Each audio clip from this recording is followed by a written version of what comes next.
Welcome to my tutorial editing. Paano po ginawa ang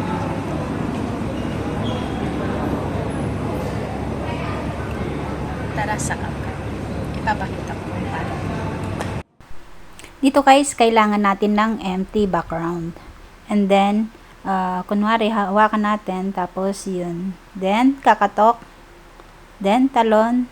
Then, tara na sa CapCut. Select new project. Dito guys, tong empty background, i-freeze natin. Pagka-freeze, pindutin natin tong right side. Hanapin natin yung overlay. Pag-overlay, drag natin. Tapos yung empty background, hilahin lang natin para magpantay sa clip. Then dito guys, hanapin natin yung time na hinawakan niya yung pader. Split. Then move tayo sa dulo.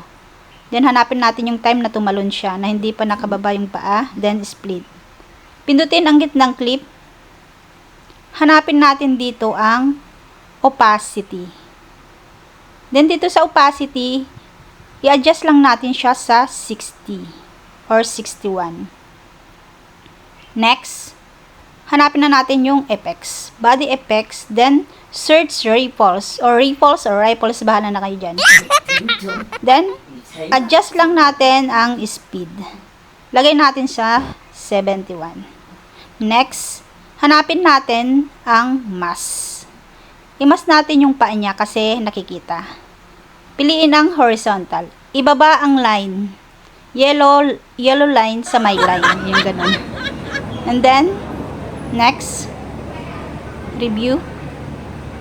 Yan, tok-tok. Talon. So, dito guys, next, pindutin natin yung dulong clip. Yan.